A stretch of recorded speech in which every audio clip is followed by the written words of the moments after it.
कि जो है ना हम मुसलमान रह गए न हिंदू रह गए। मतलब हालात ये है कि हम बीच में अटके हुए हैं। और बौद्ध में भी छुआछूत धर्म में नहीं है लेकिन समाज में मौजूद है। इसी तरह हमारे यहाँ भी मुस्लिम समाज में छुआछूत नहीं है धर्म में, लेकिन समाज में मौजूद है। अगर चाहते तो फिर हम जिन्ना के साथ होते, लेकिन जिन्ना के साथ वो सवर्ण मुसलमान थे, अशराफी मुसलमान थे।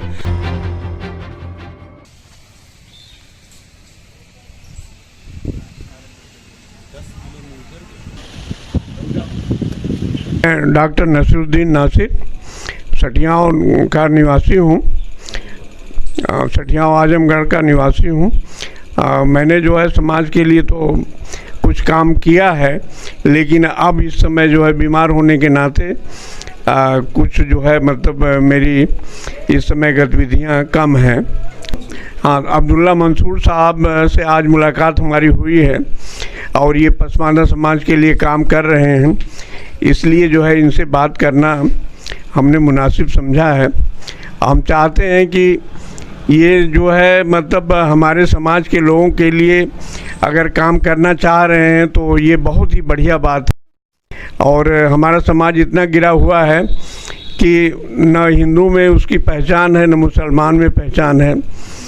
समझ लीजिए कि वो गेरुआ वस्त्र पहन करके सारंगी ले करके इधर उधर का काम करते हैं, अपने बच्चों की परवरिश करते हैं और इस तरह से जो है वो जीवन यापन करते हैं। लेकिन किसी भी सरकार का ध्यान आज तक जो है इस समाज की ओर नहीं रहा। और समझ लीजिए कि ये समाज के सबसे निचले पायदान के लोग हैं, लेकिन इनके वोटों के लिए सिर्फ जो है मतलब लोग जो है सिर्फ अपना अपना जो है हित साधते हैं। रही बात की जो है अगर कोई सामाजिक कार्यकर्ता अगर आगे बढ़ कर के इनकी पैरवी करता है तो ये बहुत बढ़िया बात है। और मैं समझता हूँ कि ये लाखों की संख्या में जो है मतलब गाँव में बसते हैं और इनका बिजनेस ही सिर्फ भिक्षाटन है। भिक्षा मांग करके अपने बच्चों की परवरिश करते हैं और इधर जो है मतलब समझ लीजिए कि कभी भी किसी का नहीं गया, न सपा का गया, न भाजपा का गया और ना ही जो है मतलब किसी और पार्टी का गया। इतिहास के बारे में बता रहे थे कि कैसे योगी समाज कहाँ से है, क्योंकि हम देख रहे हैं कि ये हिंदू योगी होते हैं और मुस्लिम योगी होते हैं, लेकिन मुस्लिम योगी को कोई मानता ही नहीं कि ये कोई अलग योगी है। ठीक है, मैं योगी बोल रहा हूँ बार बार, जोगी है ना। हाँ। तो हम बच्चे जब थे सर, तो हम देखते थे गेरुआ वस्त्र धारण किए हुए आते थे हमारे मोहल्ले में, तो हमारे यहाँ कहते थे इधर को सोहा है, पकड़ के लेके बच्चा लेके भाग जाते हैं, इस तरीके की अफवाह उड़ा देते थे। और हम कभी आप लोग जो है हम इस हिंदुस्तान के मूल निवासी थे, हमारे पूर्वज। और ख्वाजा मोइनुद्दीन चिश्ती रहमतुल्लाह जब अजमेर शरीफ आए तो उस वक्त जोगी जयपाल जो था, शास्त्रार्थ हुई पृथ्वीराज की तरफ से और शास्त्रार्थ में जोगी जयपाल हार गया। जोगी जयपाल, जोगी का मतलब जादूगरी से है, और जब हार गया तो हमारी कौम के ज्यादातर लोग, क्या कि पूर्वांचल के ज्यादातर लोग, राजस्थान, उत्तर प्रदेश, मध्य प्रदेश में तो बहुत कम लोगों ने हिंदू धर्म छोड़ा, लेकिन बंगाल से लेकर के और इधर राजस्थान तक के ज्यादातर लोगों ने इस्लाम कबूल कर लिया और उसी में हमारी कौम इस्लाम कबूल कर लिया। लेकिन इस्लाम कबूल करने के बाद भी ये हिंदू रिवाज को नहीं छोड़ पाए, और क्योंकि इनके ऊपर प्रभाव सबसे ज्यादा जो था वो गुरु गोरखनाथ जी का था। गुरु गोरखनाथ जी 12वीं 13वीं शताब्दी में जब भारत में पैदा हुए और उन्होंने अपना कार्यक्रम चलाया, तो उस समय देश में छुआछूत आडंबर बहुत ज्यादा था। लोग मतलब इतना ज्यादा था कि अगर शोषित वंचित समाज फॉरवर्ड क्लास के लोगों की गलियों से गुजरता था तो हाथों में उनको अपनी चप्पल पैरों से निकाल कर ले लेनी पड़ती थी। इस व्यवस्था के खिलाफ गुरु गोरखनाथ जी ने 12 समाज की स्थापना की और वो इसके खिलाफ पूरे देश में जन आंदोलन छेड़ दिए और उन्होंने नाथ संप्रदाय की शुरुआत की। एक नया पंथ उन्होंने चलाया और उसमें योगी समाज बहुत बढ़ चढ़ करके हिस्सा लिया और आज उसी की देन है, उसी रास्ते पे हमारा समाज मुसलमान होने के बाद भी गेरुआ बस पहनता है, सारंगी बजाता है, राजा भरथरी के गीतों को गांव गांव गाता है और राम वनगमन गाता है और गुरु गोरखनाथ की महिमा का बयान करता है। और कुछ लोग शंकर वर्णीय जो थे वो नंदी बैल लेकर के हिंदू व्यवस्था में भी मांगा करते थे। मुसलमान बनने के बाद भी आज भी वो नंदी बैल लेकर के गांव गांव मांगने का काम करते हैं। जो साथी से बात हुई तो उन्होंने कहा कि ये जो है, जो गोरखपुर का जो मठ है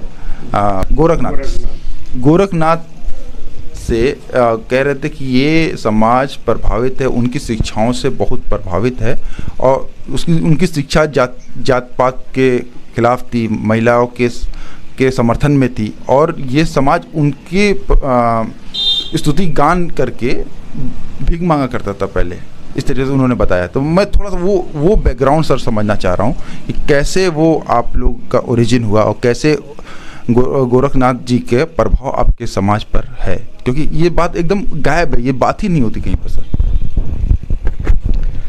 देखिए, और जो मठ है वहाँ आपके गोरखपुर में, वो पहले इन्हीं के माने अंडर में था।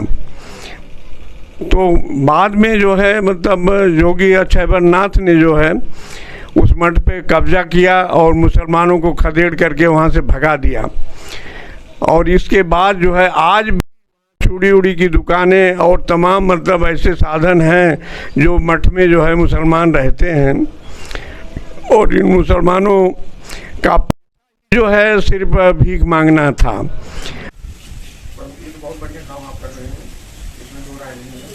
आजकल भाजपा के लोग भी जो है पसमानदा के लोगों पे ध्यान दिए हुए हैं, जोड़ना चाह रहे हैं। अब यह है कि वो क्या जोड़ेंगे क्या करेंगे ये नहीं समझ में बात आ रही है।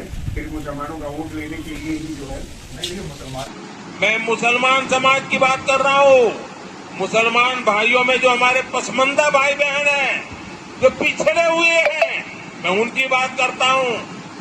पसमंदा मुसलमान मोची होते हैं, चिश्ती होते हैं, जोगी होते हैं, लाल बेंगी होते हैं, भटियारा होते हैं, मिरासी होते हैं, डफाली होते हैं, मुकेरी होते हैं, मदारी होते हैं, जुलाहा होते हैं, लंबाई होते हैं, बेजा होते हैं, बामणिया भी होते हैं, छिया होते हैं, लहरी होते हैं, हल्दर होते हैं, सिकदर होते हैं, कितनी ही जातियां।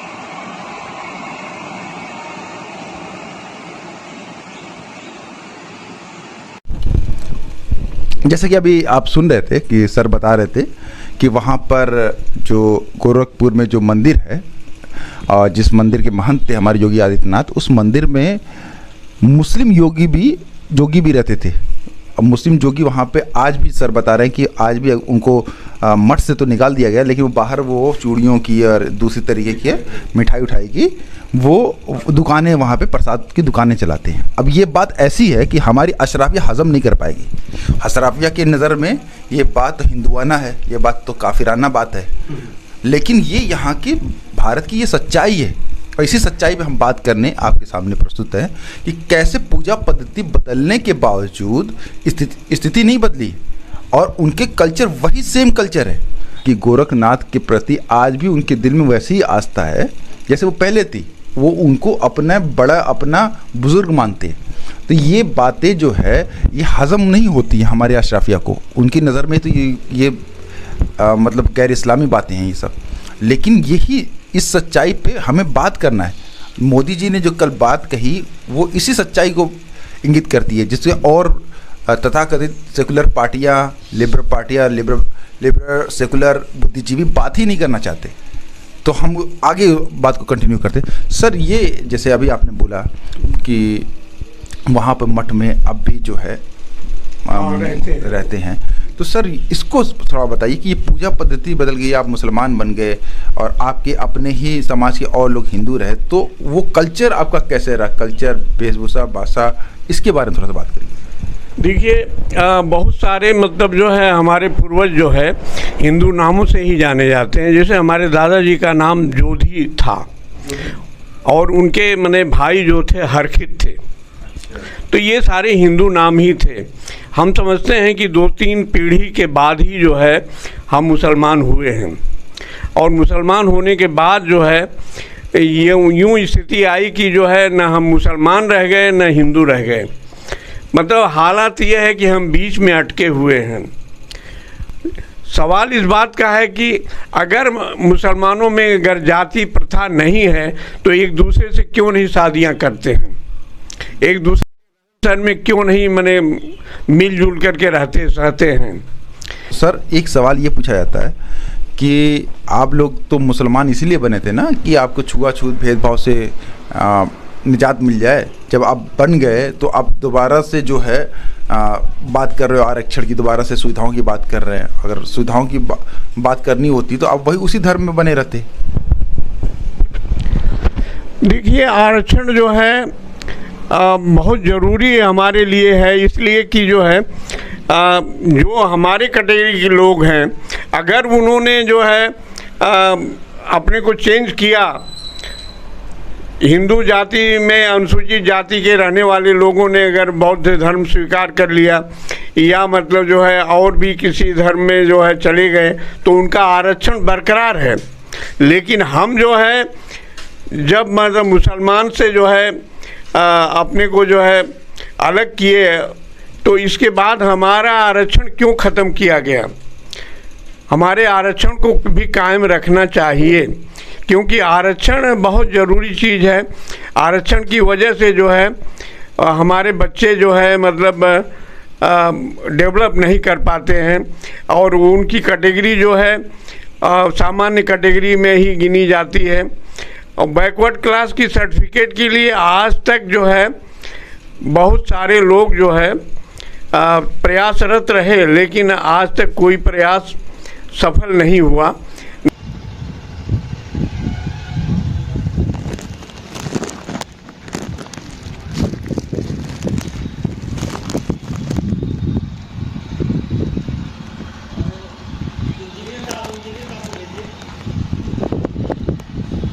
जोगी समाज की मस्जिद है ये, इसे जोगियों ने बनाया है। पहली बार मस्जिद पे हिंदी लिखा हुआ दिखाया।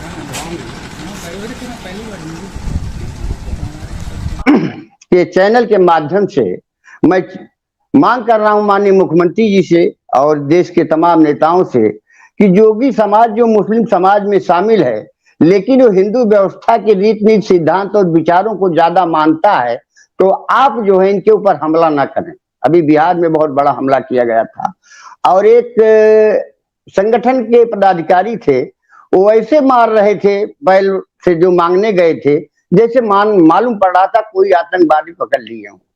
तो बड़ा कष्ट हुआ। और अभी अयोध्या में एक घटना घटी कि एक जोगी जो है सारंगी ले और गेरुआ वस्त्र पहन के जा रहा था। अयोध्या के एक बाबा जी हैं इस समय, तो उन्होंने पकड़ लिया। तो उन्होंने उससे पूछा कि तुम किस जात के हो? तो उसने कहा साहब मैं तो जोगी बिरादरी का हूँ। तो कहा तो कुछ श्लोक बताओ। तो उसने कुछ गाना बजाना और श्लोक बताया। उसने कहा कि हम सनातन धर्म को नहीं हम लोग मानते थे, हम लोग नाथ संप्रदाय के लोग हैं, हमसे आप गुरु गोरखनाथ के बारे में चर्चा करिए और उस चर्चा से आप मुझसे गाना सुनिए और यही गाना गा करके साहब हम लोग अपना पेट भरते हैं। नाम तो मेरा इस्लाम है, लेकिन हम जो है हिंदू मुस्लिम एकता के रूप में भी जोगी समाज माना जाता रहा है। आज भी हमारे आधे से भाई जो हैं हिंदू हैं और आधे लोग जो हैं मुस्लिम हैं। लेकिन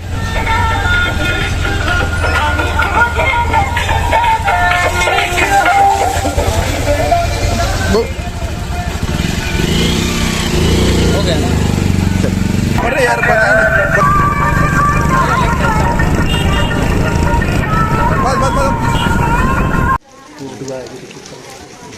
साइड हो जाएगा, क्षतिग्रस्त मकान हो जाएगा।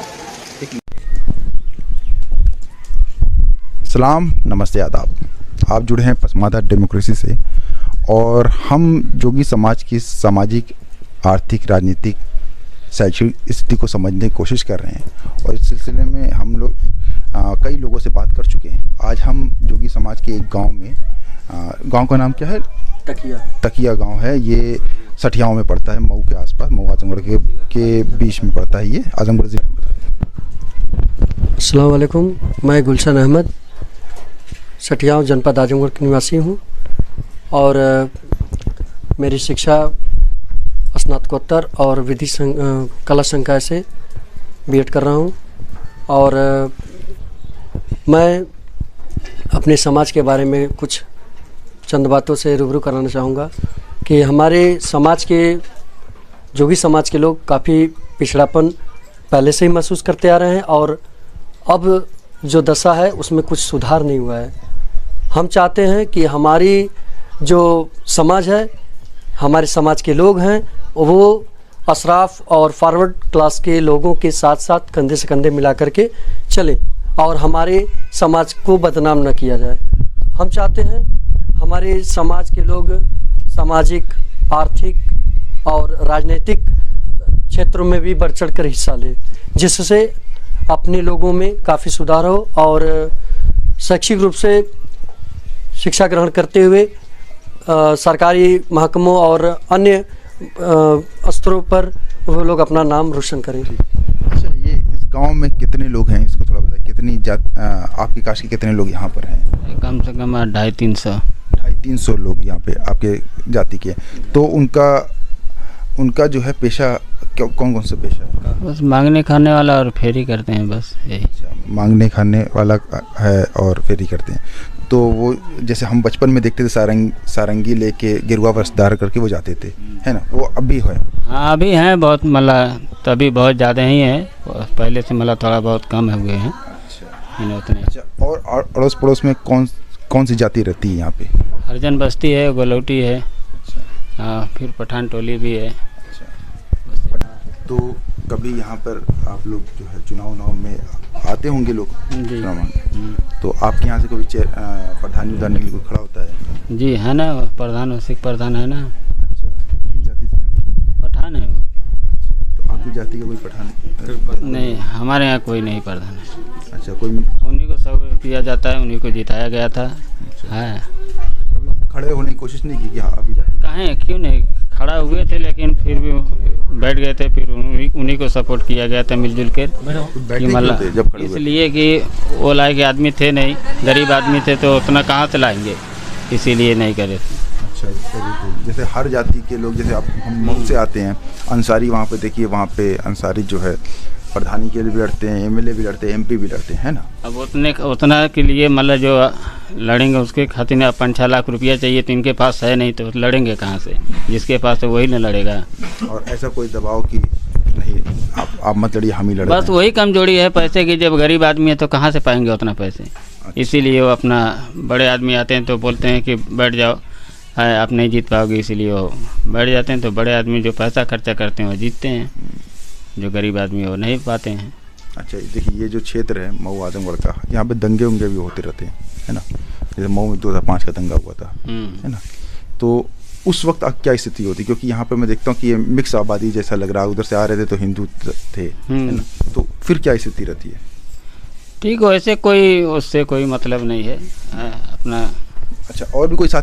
ऐसी कोई बात नहीं है। इस गांव में कोई, सबको राजमंदी सब कोई रहता है, हिंदू चाहे मुस्लिम, दोनों मिलकर के रहता है। ऐसी कोई बात नहीं है। जैसे हम जहाँ से आते हैं वहाँ पे बड़ा ये सब को लेके बड़ा मतलब हेड स्पीच जिसको बोलते हैं, जिसको नफरत फैलाने वाली बात कि हाँ वो उधर मार देंगे, उधर काट नहीं है, ऐसी कोई बात नहीं है। दोनों आदमी सब हिंदू मुस्लिम हो, कोई से किसी की साइयों सब कोई मिल के रहता है। अच्छा, शादी ब्याह में आना जाना है आपका? सबका आना जाना है। कोई ऐसी कोई घटना नहीं है। आप बता रहे थे यहाँ पे हरिजन बस्ती है, कौन कौन बस्ती है? जी, हरिजन बस्ती है, हिराना है, इसमें ब्राह्मण कम है। अच्छा, ब्राह्मण कम है, मुस्लिम है, अहिर है और हरिजन बस्ती है। और आना जाना सबका ठीक रहता है? अच्छा, महिलाओं में से कोई बात करना चाहे? जी, अरे कुछ थोड़ा बहुत जो भी आपको समझ में आए, थोड़ा सा गांव की स्थिति, अपनी स्थिति के बारे में थोड़ा सा बताएं कि यहाँ पर जो है क्या दिक्कत है आपको यहाँ पे काम करने को लेके, या आपके पेशे, आपकी बिरादरी में क्या समस्या है, उस सब के बारे में खाली बताना है। परेशानी है, दिक्कत परेशानी के से बेटी बेटा हाँ ना हमारे मर्द हाँ, दूसरे भाई ने हाँ अपना वह हाँ। गांव में बिरादरी कोई दिक्कत नहीं कौन दिक्कत ना है। अच्छा, ना ये सब है, एक दिक्कत कौन बात की ना है। हाँ आप बात करेंगे? हाँ, का आमदनी का जरिया का है, कैसे रोजी रोटी कैसे चलत है? रोटी भाई नवा वो देता, भाई नवा देता। अच्छा, भाई नवा दूठे हैं। अच्छा, वो भाई नवा देता हम लोग। पढ़ाई लिखाई नहीं है? पढ़ा लिखा नहीं कोई पढ़ा लिखा नहीं भाई नहीं है? नहीं। अच्छा, आवास मिला है? आवास बहन तनाया वह अच्छा, मिलत रहा। तोरा आवास मिला है? आवास आवास नहीं मिला? नहीं, आवास ना मिला। लेटरिन वाला? लेटरिन का हाँ बगल में। अच्छा, प्रधानमंत्री वाला लेटरिन मिला? हाँ, प्रधान दी नहीं, आवास ना। अच्छा, ये प्रधानमंत्री जी ने बहुत से स्कीम निकाली स्वच्छ भारत अभियान के तहत जो है लैट्रिन बनवाने का, तो अभी बता रही बननी भी है ना, उनको दिखाइए, वो बता रही हैं। हाँ, यहाँ पे लैट्रिन बनी हुई है, ठीक है, बगल में भी, ठीक है। और आयुष्मान भारत के तहत उन्होंने एक स्कीम निकाली थी और आवास योजना निकाली थी, उसका लाभ इस गांव में हुआ है? आवास मिला है, बहुत आदमी को आवास मिला। अच्छा, अरे आधा से ढेर गांव में आवास मिला हुआ है। प्रधानमंत्री के ये इस नीति का लाभ आप तक पहुंचा। अच्छा, इससे पहले और भी सरकारें रहीं और भी जैसे समाजवादी की रही या केंद्र में जो है कांग्रेस की रही, तो उस दौरान कुछ हर सरकार कुछ न कुछ देती है, ऐसी बात नहीं कि कांग्रेस ने नहीं दिया। मैं ये आप तक पहुंच हुई कि नहीं, मैं ये जानना चाह रहा था कि पहुंच आप तक हुई कि नहीं।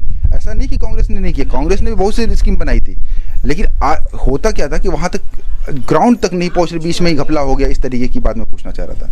नहीं, सरकार तो दी है, ऐसी बात नहीं है, बहुत दी है, जैसे कि बहुत आदमी को आवास मिला है। इससे पहले की सरकार में नहीं दिखा था? नहीं मिला था, बहुत कम लोग को मिला था। अच्छा, नहीं किसी नौकरी तो खैर आप बता ही चुके कि यहाँ पे नौकरी का तो हिसाब है ही नहीं, है ना, कोई नौकरी नहीं है ना। हमारी बिरादरी में खाली नहीं कोई है, बाकी हरिजन बस्ती में सबको है, फिर इधर हरियाणा उसमें भी नौकरी वाले हैं। अच्छा। सिर्फ हमारे गांव में ही नहीं एक नौकरी वाले नहीं है। अच्छा, ये बताइए, जैसे आपने बताया हरिजन बस्ती में नौकरियाँ हैं, उसकी एक वजह ये भी है कि उनको आरक्षण मिला हुआ है ना, आरक्षण समझते हैं ना, कि उस आरक्षण की वजह से वो क्या है कि उनका अगर नंबर भी कम है तब भी एलिजिबल हो जाते हैं, उनको कुछ सरकार योगदान ज़्यादा देती है, ठीक है, और उनके कुछ सीटें भी रिजर्व होती है। आप आरक्षण का मूल यही चीज़ है ना, लेकिन आपकी जाति को आरक्षण नहीं है, जो दलित आरक्षण है वो है नहीं। तो इसके लिए बोला जाता है कि आपको दलित आरक्षण क्यों मिले, जबकि आप लोगों ने तो इस्लाम धर्म कबूल कर लिया, तो फिर आपको आरक्षण की लाभ क्या है? मतलब वो तो इसलिए हिंदू धर्म में है क्योंकि वहाँ के साथ भेदभाव होता था, तो इसलिए आपको नहीं मिलना चाहिए। जी हाँ, आप भी कुछ बोलिए इस पर। क्या सवाल करिए? सवाल यही है कि मुस्लिम दलितों को क्यों मिलना चाहिए, जबकि ये तो इस्लाम धर्म धारण कर लिए हैं। देखिए, आज़ादी से पहले सभी मज़हब के मानने वाले जो दलित थे उनको एससी का दर्जा मिला हुआ था। 1956 में सिखों को जब आज़ादी के बाद जो है सभी मजहब के सिर्फ हिंदू दलितों को ही आरक्षण मिला हुआ था, और बाकी धर्म सिख, ईसाई और मुस्लिम को और बौद्ध को बाहर कर दिया गया था। तो 1956 में सिख दलितों को शामिल कर लिया गया और 1990 में 9 बौद्ध दलितों को शामिल कर लिया गया, और हिंदू पहले ही से ऑलरेडी एससी शेड्यूल कास्ट के श्रेणी में शामिल थे। और जो मुस्लिम दलित हैं और ईसाई दलित, उनको अभी भी शेड्यूल कास्ट के सहूलियात से महरूम किया गया है। तो अब हम चाहते हैं कि जो मुस्लिम दलित हैं, जैसे नट, मदारी, कलंदर, जोगी, फ़कीर, हलाल खोर, तो जब हिंदू धोबी को मिल रहा है तो मुस्लिम को क्यों नहीं मिल रहा है? हिंदू मेहतर को अगर एससी का दर्जा है तो मुस्लिम को क्यों नहीं है? हिंदू जोगी को अगर आरक्षण है तो मुस्लिम जोगी को क्यों नहीं है? ये हमारा सवाल है। बहुत सारे लोग बुद्धिजीवी ये कह रहे हैं कि आप जो है मसावत और बराबरी के लिए कन्वर्ट हुए थे, तो मेरा ये कहना है कि इस्लाम में बराबरी है, मसावात है, छुआछूत नहीं है, लेकिन समाज में, मुस्लिम समाज में छुआछूत है, भेदभाव है।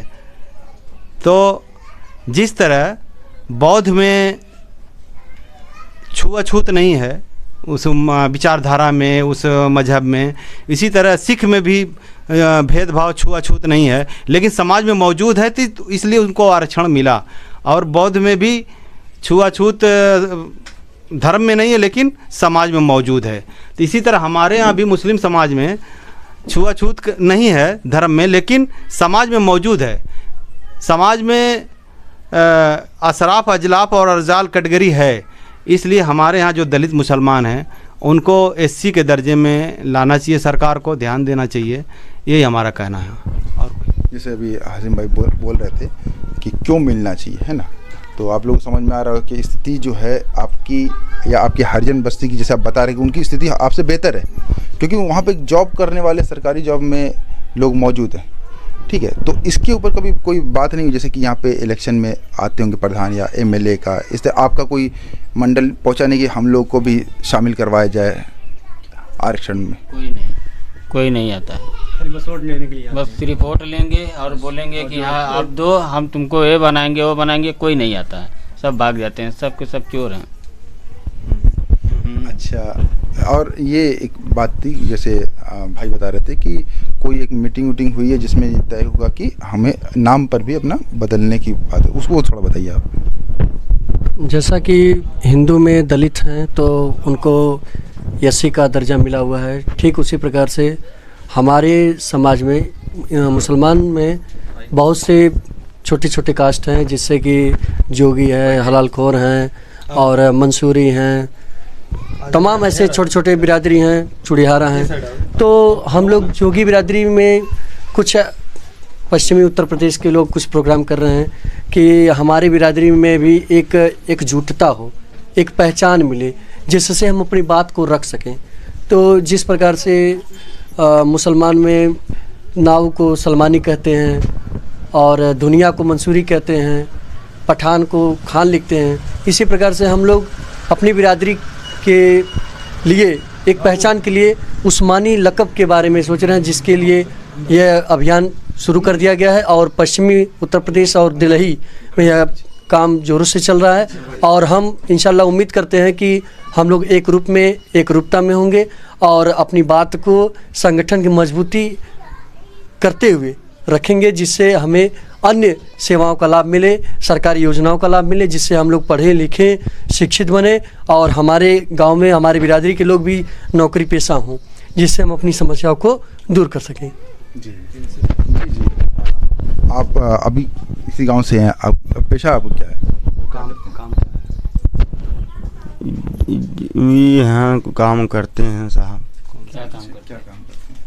ये घुमैयों में होते हैं, गरा माटी काम करते हैं, तगड़ा वड़ा बेचते हैं, भीखो भी मांगते हैं। तो वो जाते हैं भीख मांगने? जाते हैं किसी के? हाँ, कैसा व्यवहार? व्यवहार करते हैं, इज्जत करते हैं, देते हैं, लेते हैं, प्रेम रखते हैं। हाँ, यही बात है। अच्छा, हाँ। तो मांगते समय कुछ, जैसे हम बचपन में देखते तो कुछ गाते रहते थे, तो क्या गाते हैं? अब गाते हैं भाई, अब जब करेंगे तब गाते हैं, और नहीं गाते हैं। गाते हैं कुछ, अगर हर एक दो लाइन चार लाइन सुना दीजिए कुछ बताइए।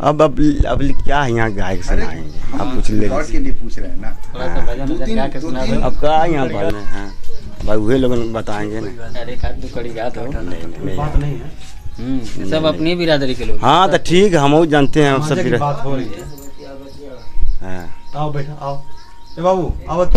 हम लोग आज मुसलमान हैं, लेकिन हमारे पूर्वजों की आस्था जो थी वो इस्लाम में है, लेकिन गुरु गोरखनाथ का सम्मान, आदर या नाथ समुदाय का उन्होंने कहा था कि बेटा इसी खून से हम लोग हैं, इसके खिलाफ कभी बगावत मत करना। तो इसलिए हम लोग नाथ समुदाय को बहुत गहराई से समझते हैं। लेकिन अफसोस है कि जो महंत जी हैं, माननीय मुख्यमंत्री जी योगी साहब, अभी एक इंटरव्यू में उनका सुन रहा था, तो बोल रहे थे कि पाकिस्तान में मुस्लिम योगी के लोग गुरु गोरखनाथ की संस्तुति करते हैं गोरखनाथ मंदिर में। लेकिन इतना जुल्म होने के बाद भी एक दिन उनका बयान नहीं आया कि नाथ संप्रदाय के लोग हिंदू मुस्लिम दोनों हैं और इनके साथ नाइंसाफी कहीं सड़कों पे ना की जाए, इनको शिक्षा दीक्षा के क्षेत्र में आगे बढ़ाया जाए। मेरी मांग है आपके चैनल के माध्यम से कि एक घुमंतू भिखारी कल्याण बोर्ड का गठन किया जाए। जिस तरह से माननीय मुख्यमंत्री जी ने भी किन्नर कल्याण बोर्ड का गठन किया और सोनम चिश्ती जी को उसका अध्यक्ष बनाया, जो कि हमारी जनपद सुल्तानपुर की रहने वाली हैं और हम लोगों के साथ ही रहा करती।